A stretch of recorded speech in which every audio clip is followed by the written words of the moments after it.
Imagine one of those Survivor shows with a different twist. Instead of 16 contestants and teams, there are 102 people and no teams.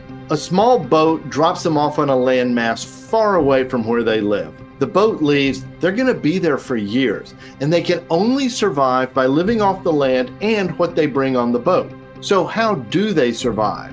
By the way, this is a true story. In this podcast, we're going to tell you what happened to those people, because understanding this will help you build wealth and live into more freedom. Plus, it will create a thriving economy. But first, you need to understand what doesn't work based on actual facts and history. That's right. And you want to know who those 102 people were? Well, they were actually the Pilgrims, traveling on the Mayflower in 1620 to the New World.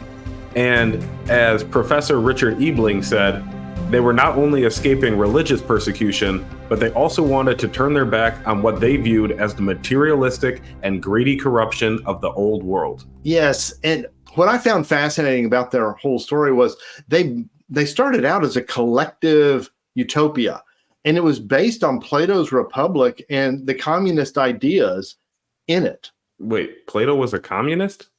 Well, it's not like a Bolshevik communist. So what does communism mean? Communism is living in a commune, communal living, and sharing everything in common. And the communism takes it to equal outcomes for all. And then you get, I honestly didn't know this was in Plato's Republic.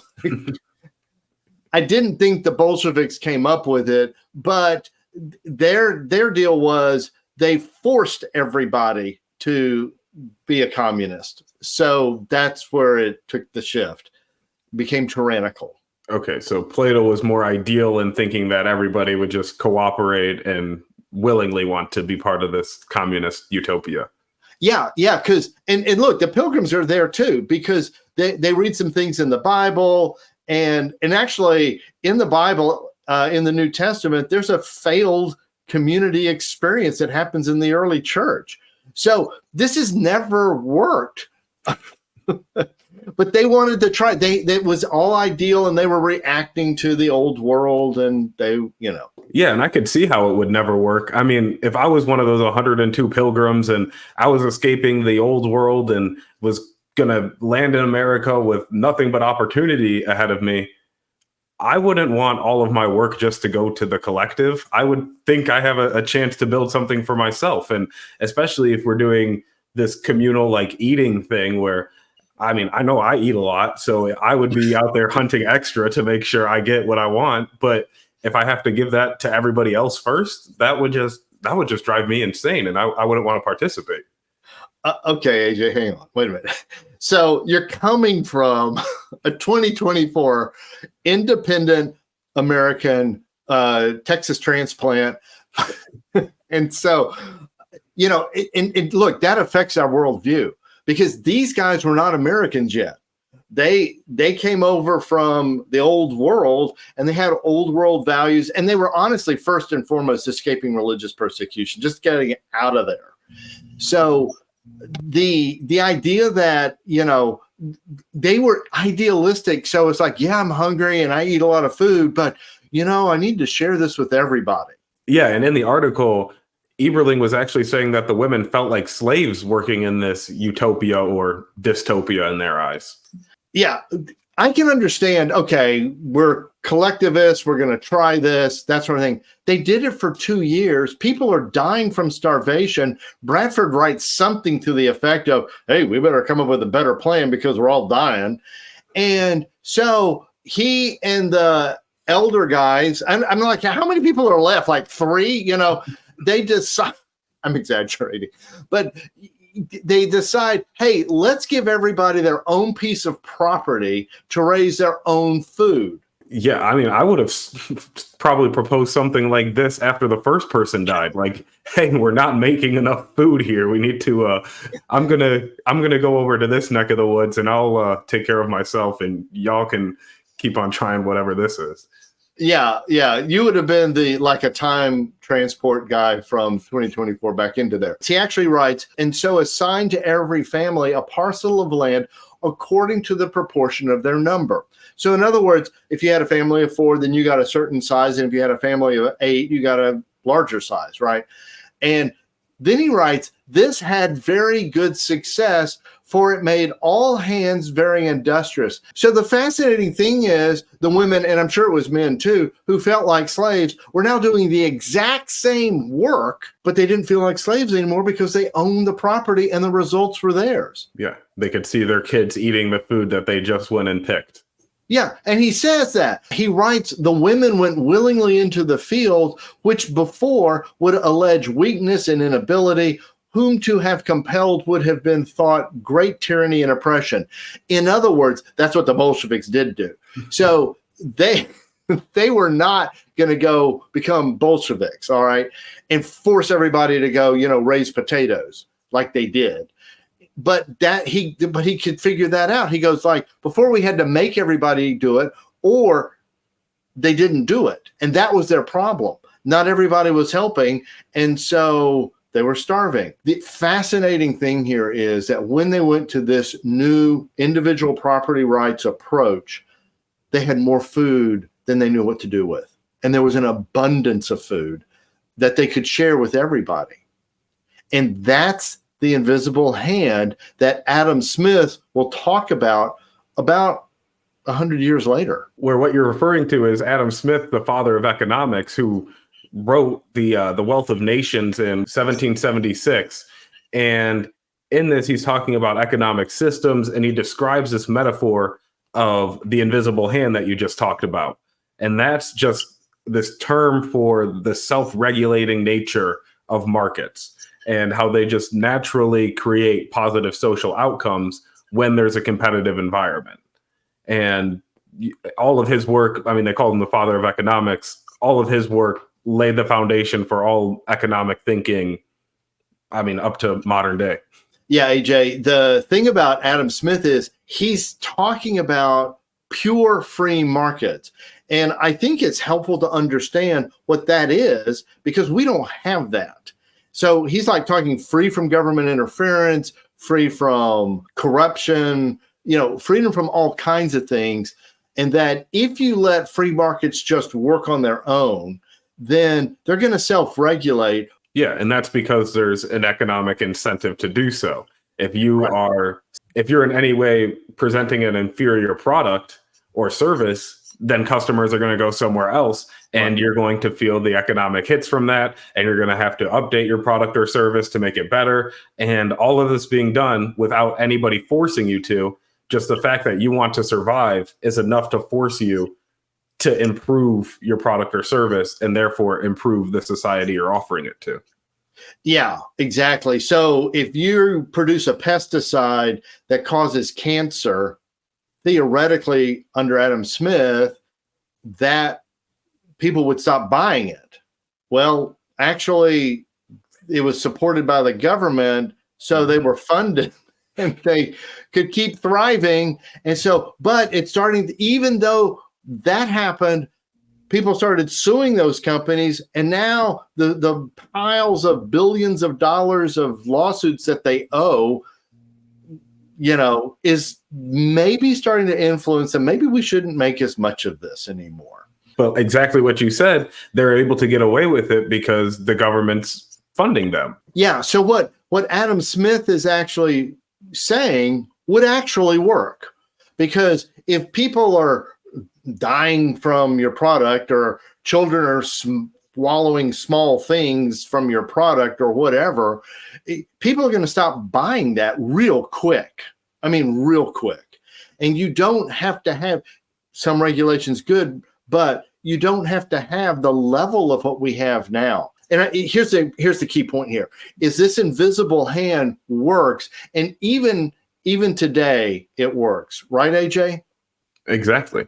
I mean, you just another modern example is Boeing, right? They have 2 astronauts stuck in space because they're a failure of a company. They've got. I saw a great headline. This is the longest flight delay in history. It's going to be 8 months at least. Yeah, and that's after having a door fly off of a plane. They've had landing gear fly off, wheels fly off, wings are losing pieces. Like all of this by a company that's heavily, heavily, heavily subsidized by the government. So on the invisible hand, the stock is at all-time lows. They're one of their main competitors, Lockheed Martin's, hitting all-time highs, and now they're having to concede, well, we're going to have another space company go up there and get those astronauts. This is it's weird, but Adam Smith is still right. Yeah. And it seems as if all of the layers of government involvement here, whether it's in the chemicals they're putting on food or in getting astronauts out of space, it seems like all of this government involvement has actually just slowed down the invisible hand here, where Monsanto is able to spray your stuff for 40 years without anybody knowing about it. And now they start to know about it. And then it's even a slower process for people to just say, wait, we're not going to eat stuff that was sprayed with that. And now in the case of planes, I don't know how long it's going to take us to get another airline manufacturer.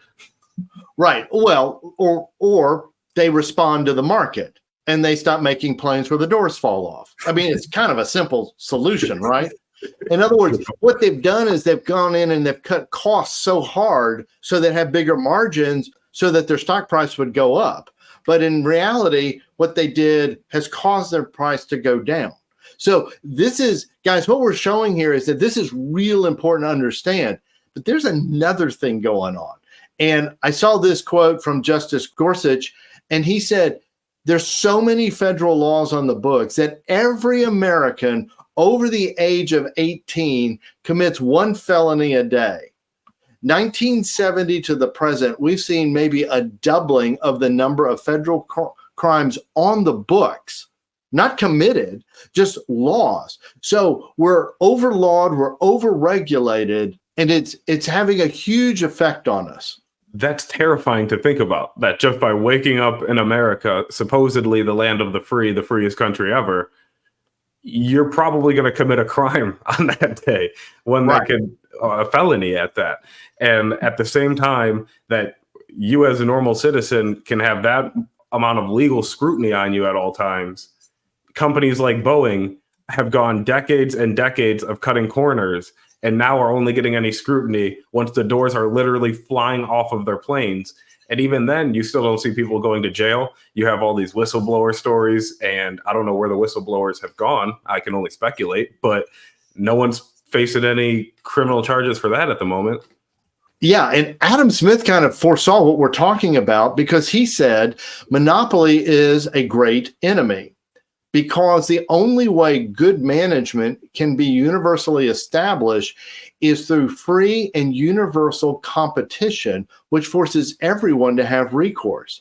And what he means by good management is everything's being done well.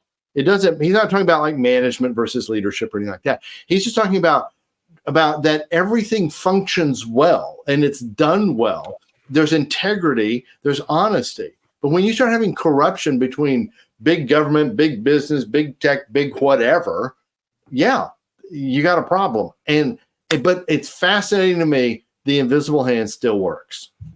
Exactly. Good management in that you don't take employees off of field inspections because they found too many issues. Right. You just can't let it go, can you, AJ? No, the more I read about this story, the more I'm just like in awe of how this has gotten to where it is. But guys, he is so wound up on this. And we've had side conversations that we didn't record. So y'all have gotten the short version of AJ on this one. Yeah, George has edited me as best he can here. So AJ, head into the media companies, because that's another one. Oh my gosh, we're going to try to keep this short, guys. Yeah. Oh, another one of my favorite enemies. But I do think media is the perfect example for how the invisible hand works, because we're seeing it in real time in front of our eyes. And it's been one of the most fascinating things for me to watch over my lifetime, especially as I've become more aware of things. Because from my understanding, George, when you were growing up, there were only like 6 channels, right? No, AJ, there were 3. ABC, NBC, and CBS. And we had no idea. Well, I was too young to tune into the news then. But looking back on it and listening to, like, my parents, for example, I can assure you, no one had the idea that it was like the Soviet Union Pravda, which was like, the mouthpiece of the government. We had no idea that was the exact same thing going on in America. We thought we were the home of the brave, and the free range chickens. I don't know. But yeah, you were all getting your news from the same, like, 3 billionaires. Right. Well, they didn't have billionaires back then. That would be an inflation thing that would happen later. Then cable comes in, okay? And that started opening up a few more news channels because Ted Turner would launch CNN, eventually Fox would follow. So you ended up with several bigger ones, but it was all saying the same thing.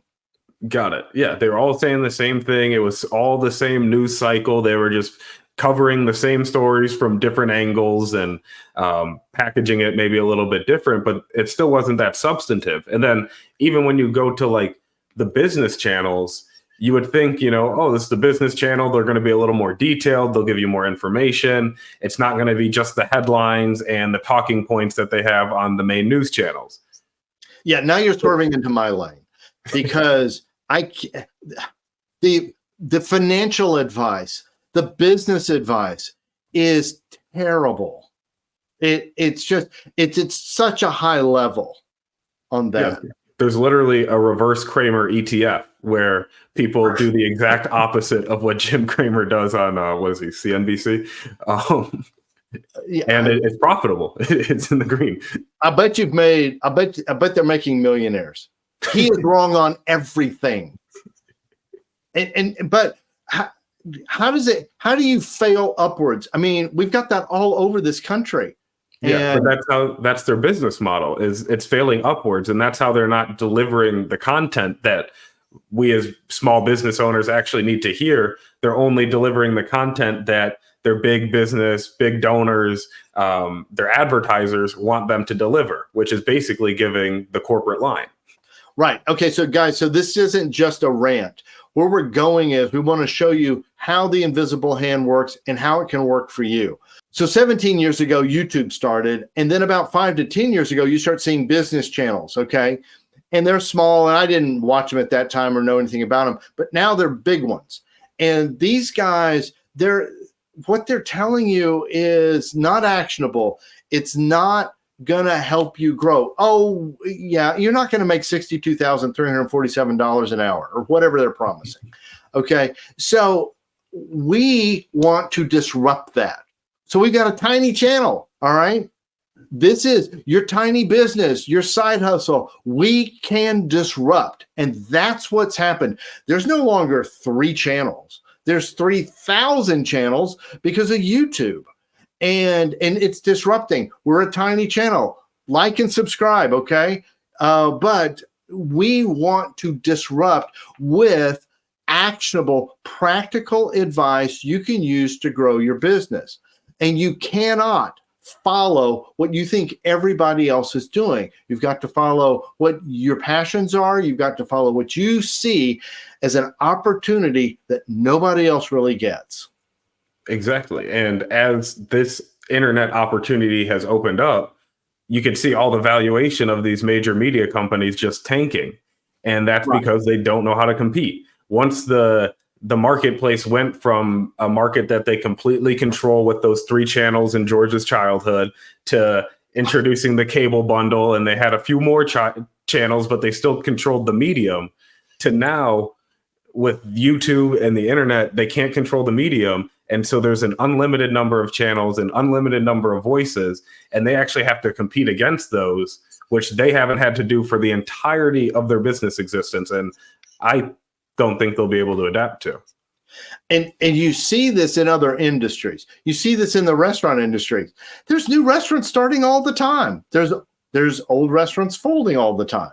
You see consolidators trying to come in and consolidate stuff. You see it not working. You see it working. This is the invisible hand. And the more entrepreneurs, the more we do this, the more disruptive it gets. We start pushing against the regulations. We start pushing against the laws. And the free enterprise, just like that happened behind the Iron Curtain, brought the Iron Curtain down. It'll bring down regulation. And so what I think you've got to do is pick your area. What's happening in media can be happening in any industry. I promise. So what we're saying is get something entrepreneurial started.